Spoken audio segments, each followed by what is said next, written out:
Errors in measurement. The uncertainty in a measurement is called as what? Error. Okay, when we are measuring something, there will be some uncertain values that we call it as what? Error. Now, there are three types of errors. One is called as the random error, systematic error, and another one is the gross error. We'll go in detail one by one. Okay. First, we'll go with systematic errors. Okay. Systematic errors or reproducible inaccuracy that are consistently in the same direction. That is, it can be occur again and again. Okay. These occur often due to a problem that persists throughout the experiment. What is the reason for the systematic error is because of a problem that is in the experiment. Now, these systematic errors are divided into many types. One is instrumental errors. What is instrumental error? When an instrument is not calibrated properly at the time of manufacture, instrumental errors may arise. So, if when the instrument is manufacturing itself, if it is not calibrated properly, the readings are marked properly, then we call it as what? Instrumental error. Okay. Now, another example here is if a measurement is made with a meter scale whose end is worn out, the result obtained has errors. So, the measurement which we are making using a meter scale, either one end is broken or it is what? Worn out due to some other reason. When we are taking the reading using that scale means we will get errors. Okay. So, how to eliminate it? We can eliminate the errors by choosing the instrument carefully. Okay. So, here instrument errors. These instrument errors are arise due to faulty construction of instruments. So while manufacturing itself, the zero is not coinciding with the pointer. Okay. So in the first case, the zero is what? At 0.1. So there is a positive zero error. Here you can see the zero is beyond the calibration. So it is negative zero error. So this is faulty construction of instruments. This is about what? Faulty construction of instrument. So while we are taking the reading, we have to keep it in mind the zero error and then we have to take the reading. The next one is imperfections in experimental technique or procedure. The errors arise due to the limitations in experimental arrangement. So here there is an example. While performing an experiment with a calorimeter, it is if there is no proper insulation, there will be radiation losses. Calorimeter is an instrument to measure the heat. So here there should not be any loss of heat during the experiment. It should be insulated properly. But if we are not considering that and if we are doing the experiments, we will definitely get an error. Okay. So in order to avoid these errors, necessary correction has to be applied. We have to apply the necessary correction and do the experiment. The third one is the personal error. Now, these errors are due to individual performing the experiment. Maybe due to incorrect initial setting of the experiment or carelessness of the individual making the observation due to improper precautions. That is because of the person who is taking the readings or person who is doing the experiment. He might have ignored the precautions or he didn't set the experiment for initial arrangements or he's taking the reading wrongly. Like that, so many varieties are there in personal errors. Okay. Now here there is one type of personal error. Here this is a faulty procedure adopted by a person while making the measurement. So while making the measurement, we have to keep our eyes straight and see the reading. When we are keeping towards the left and see the reading, you will be getting one reading, and to the right and we can see the reading means what? We are getting another reading. Okay. So this error, we call it as the parallax error, which is made by the person who is taking reading. Okay. Now errors due to external causes. Now there will be some external conditions like temperature, pressure, humidity, wind, like that many things will be there that will affect the measurement. So this is the error due to what? External causes. Then the last is the least count error. Least count error is the smallest value that can be measured using a measurement. Okay, when an error is occurring in that measurement, that we call it as what? Least count error. If we couldn't measure the least value of the instrument, that is called as what? Least count error.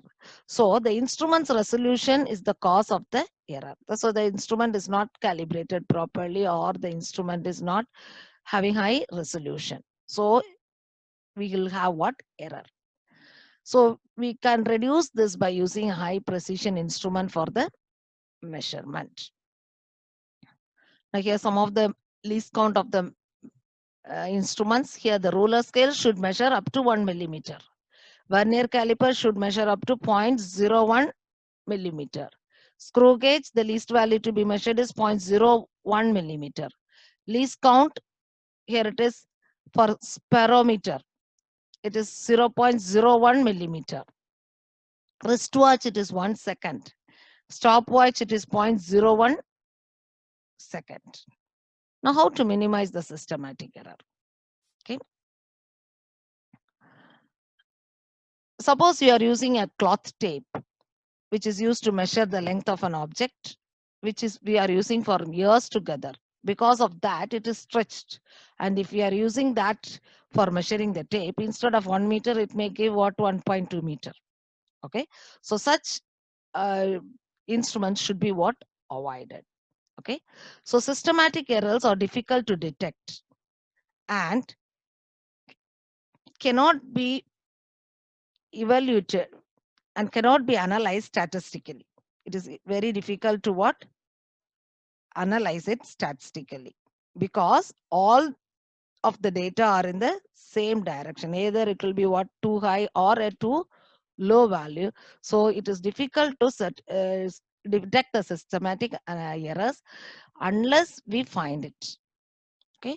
So in the person who is taking the reading should take the proper readings, or you have to find it out whether the instrument is correct or not. Okay, or you have to find out the external conditions. We have to look into the problem and we have to eliminate the error. The next type of error is called as the random error. The random error may arise due to random and unpredictable variation in experimental conditions like pressure, temperature, voltage supply, etc. Okay, it is unpredictable one. It may occur any randomly, not in a systematic manner. Out of taking 4 readings, 1 reading may have an error. Okay. So these errors are maybe due to personal errors by the observer who performs the experiment. The random errors are sometimes called as the chance error. We call it as what? Chance error, because it occurs any one chance. When different readings are obtained by a person every time he repeats the experiment, personal error occurs. Okay. For example, now we are going to take the thickness of your wire using a screw gauge. Okay. We are taking different readings for different trials.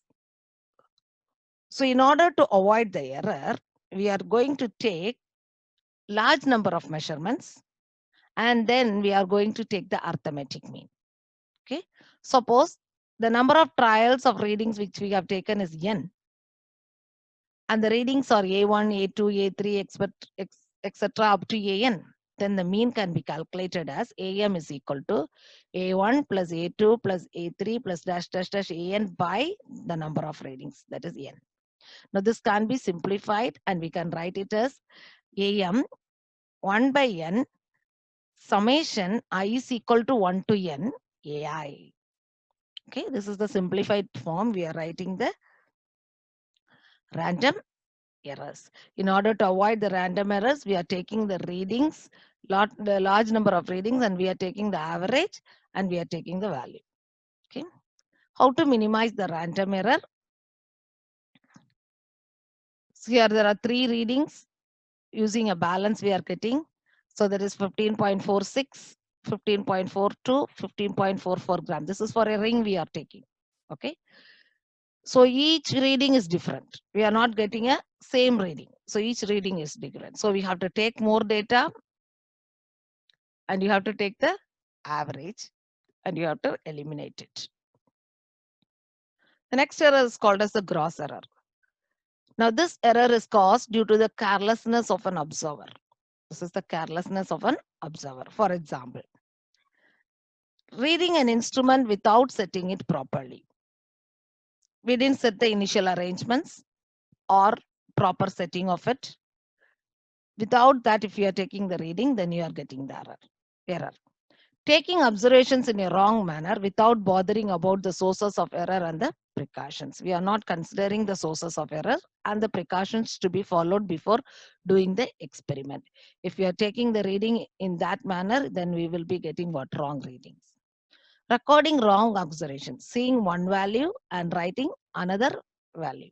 So that is a recording wrong observations. Okay. Or we are using the parallax error. Instead of looking straight, we are standing on the side and taking the reading. So all that will give you the wrong observation.